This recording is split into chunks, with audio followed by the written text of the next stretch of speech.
Como regenerar um solo degradado?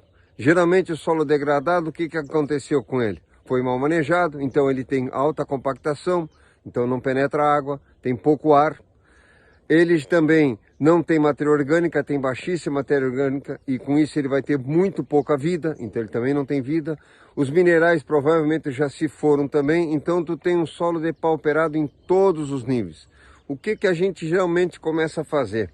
Tu começa fazendo uma subsolagem suave de 30 a 40 centímetros de profundidade. O que vai acontecer? Com isso tu vai fazer com que entre ar e entre água. Ou seja, ele começa a ter a capacidade de armazenar água. Armazenando água e tendo ar, ele já começa a dar um impulso na vida. Porque o que acontece? O ser humano consegue fazer um jejum de dias, ficar dias sem água também, mas ele não consegue passar nem mais de 10 minutos sem ar. Nós precisamos de ar imediatamente, são poucos segundos, poucos minutos que as pessoas conseguem ficar sem ar. Então um solo sem ar, ele já é o primeiro problema que o sujeito tem de um solo degradado. Não tem ar, a vida também reduz.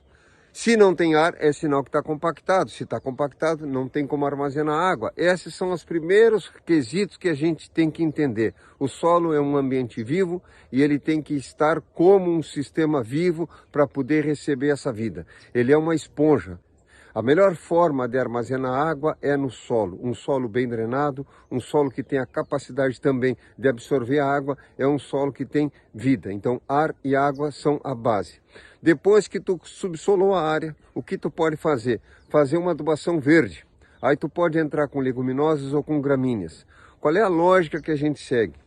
Quando eu pego um solo muito depauperado, onde tem muito pouca matéria orgânica, mesmo, tem pouca palhada, tu vê que não tem quase nada, o solo está virado numa farinha, entre aspas, né? Não tem material estrutural, não tem estrutura no solo. Aí eu geralmente entro com o quê? Com gramíneas. Por quê? Porque se eu colocar leguminosas, ou seja, as fabáceas, elas vão decompor ainda mais matéria orgânica. Então eu preciso de um material, plantar um material que tenha fibra, para que ele demore para decompor, para que fique misturado com esse solo uma quantidade grande de fibra, tanto do que fica acima da camada do solo, como o que fica embaixo. Então eu trabalho com gramínea quando eu pego um solo muito depauperado, ou seja, muito pobre mesmo, que não tenha mais nada de restos de cultura, nem coisa nenhuma. Aí eu trabalho assim.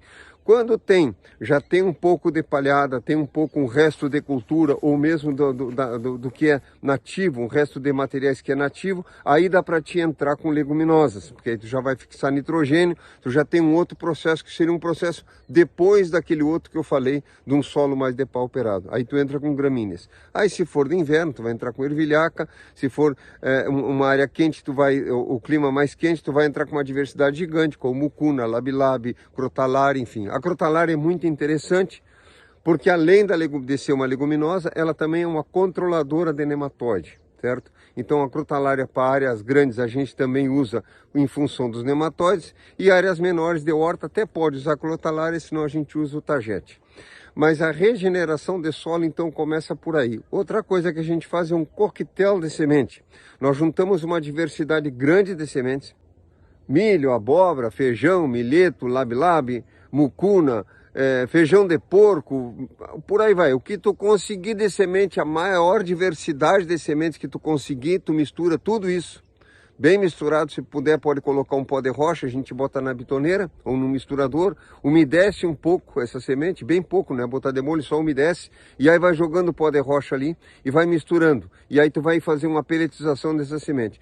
Aí tu vai preparar a terra de uma forma bem bruta, ou seja, não vai pegar e desestruturar toda ela, vai deixar ela com torrão, para que ela tenha capacidade de armazenar água, já que nós estávamos falando que o solo está com esse problema. Então tu deixa ela com os torrões grandes, e aí tu vai semear tudo isso, vai enterrar ali, certo? E vai deixar que cresça à vontade, cada um na sua época. O milho do seu jeito, a abóbora do seu jeito, a ervilhaca, ou seja, a leguminosa, o que for que tu colocou ali, tu deixa que cresça. A hora que essas plantas estiverem no auge delas, ou seja, o milho já está formando o milho verde, ou seja, tu já tem a abóbora em formação, já tem plantas em flor, o que for de vagem já está com vagem, ou seja, tudo já está no ápice disso tudo, tu vai pegar e vai passar um rolo faca. Se não tiver rolo, faca, tu passa uma roçadeira ou arrasta um pau. Se for com trator, tu pode arrastar uma tora grande. Se for uma área pequena, tu pode amassar até com os pés. Enfim, tu vai amassar. Por que não roçar? Porque a roçadeira já vai atirar para algum lado. E outra, no momento que cortar, algumas plantas vão querer rebrotar. E a ideia não é que rebrote, a ideia é que tu abafe. E a planta morre por abafamento. Então tu quer que ela abafe e ela vá, verde ainda, né? E ela abafada contra o solo, ela vai entrar num processo de putrefação. Então isso aí vai acelerar o quê? A microvida do solo. Tu vai fazer um processo imitando a natureza. A natureza é diversidade. Tu olha, no mato não tem, um lado só tem uma planta, outro lado tem outra planta, tá tudo misturado, a gente vai fazer isso. Com isso tu vai fazer o quê? Cada planta vai trazer uma coisa, entende? Então o feijão vai fixar nitrogênio, a mamona que tu plantou vai fixar potássio, ou seja, cada uma delas vai fazer alguma coisa no solo. Se tu repetir isso 2 vezes, certo? Tu vai ver que o teu solo já deu um salto quântico, tu já vai conseguir produzir alguma coisa aí. Aí tu faz uma cultura, vê como é que ela anda, no ano seguinte faz uma adubação verde de novo e assim tu vem intercalando. Geralmente eu faço o que aqui? Quando eu planto uma cultura de inverno, eu faço uma adubação verde de verão, preparo para o inverno. Quando eu faço uma cultura de verão, a minha intenção é uma cultura de verão, eu faço uma adubação verde no inverno. Então agora aqui, por exemplo, é inverno, eu estou preparando essa área com aveia e ervilhaca. Aveia ucraniana, que é essa aveia alta, né? E ervilhaca, então eu tenho uma leguminosa e uma gramínea, certo?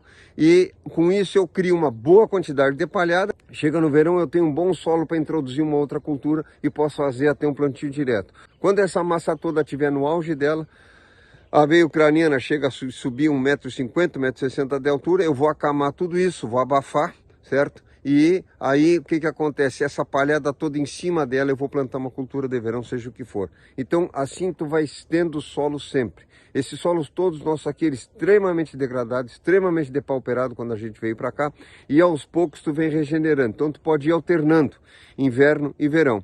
Se está muito depauperado, como eu falei no início, tu inicia com uma subsolagem, inicia com uma adubação verde, quanto mais diversidade de sementes melhor, e aí repete isso por 2 anos. Que tu faz esse manejo, tu vai ver que em poucos anos tu tem um solo maravilhoso. E aí se tu tiver matéria orgânica extra, ou seja, esterco de animais, serragem, casca de arroz, esses materiais todos que tu tiver, sempre é bom trazer para a propriedade, e aí tu vai fazer cama dos animais, seja galinha, cabra, ovelha, vaca, cavalo, o que tu tiver, e aí tu enriquece esse material, né, e traz para o campo e tu vai ver que o solo devagarinho vai melhorando, né? E outra coisa é cinza, conseguir cinza do que tiveres. Cinza de casca de arroz, cinza de áreas pequenas, cinza de pizzaria, cinza de engenhos, onde estão queimando para os secadores, para secar grão, ou seja, tudo isso é válido. Não, então a gente tem que entender que tu tem que fazer uma somatória, tanto da parte orgânica do solo, ou seja, melhorar essa parte orgânica, conseguir minerais também, calcarear o solo, obviamente, né? Fazer uma calagem, que geralmente esses solos depauperados estão extremamente ácidos, né? Então tu vai fazer uma calagem desse solo. A gente nunca bota acima de 3 toneladas, mesmo que a análise de solo dê mais que isso, a gente bota 3 toneladas, 6 meses depois, então coloca mais um pouco, se for o caso, certo? E pó de rocha também, usamos o pó de rocha, uma diversidade grande de pó de rocha. Aí tu vai ver que o teu solo pouco a pouco vai melhorando. E cada ano que passa tu tem menos dificuldade para os cultivos, porque o solo vai ficando melhor. Então a agricultura orgânica é isso, a gente precisa pensar em solo.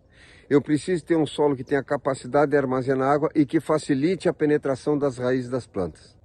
Acompanhe a gente aqui que a gente está sempre trazendo assuntos sobre agricultura orgânica, sobre permacultura, sobre bem viver no campo.